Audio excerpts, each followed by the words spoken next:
My name is Ralph Martin. I'm from the first graduating class of State Technical Institute at Knoxville, which is the prerequisite for Pellissippi State. My name is Terry Sisk. I also started at State Tech in 1974 and graduated out of the first class in 1976. I came back teaching, which is now Pellissippi State, in 1980. Taught here for 32 years. Retired a couple years ago, but I still teach part-time. We started in September of 1974. There was 18. There was 8 in mechanical engineering technology, there was 7 in electrical, and there was 3 in chemical. And that was the only 3 technologies we had at the time. The building that faced Division Street, which we still teach classes out of, was the original campus. My dad was a bricklayer, and I didn't want to do that. Life expectancy was 53 years old at the time, so I knew that that's not what I wanted to go into. So, but just being able to get into the technologies was really the drive to get into in the early 70s. Technology was really starting to come alive.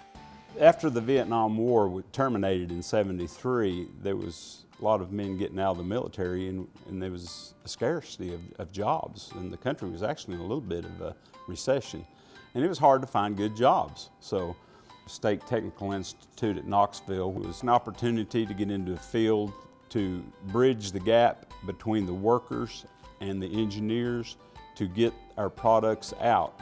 I remember the first day of class, the big decision in our first class was, were we going to use a slide rule, or was everybody going to go out and buy a calculator? Now, a calculator that costs $12.95 now cost us about $400 or $500 at the time. I mean, that's when calculators were just, first coming out. Yeah, the first president of the school was Jack Maurer. And later in life, he became my mentor for many, many years. Jack had a vision of what this school could be. And we went from 18 students to now over 11,000. He knew what he saw. That vision finally became a reality, over the years. Robert Mobley was probably my mentor. He said, you can always go to a book and get the information that you need. We're going to expand your brain and teach you how to think. They actually taught me how to think and think outside the box.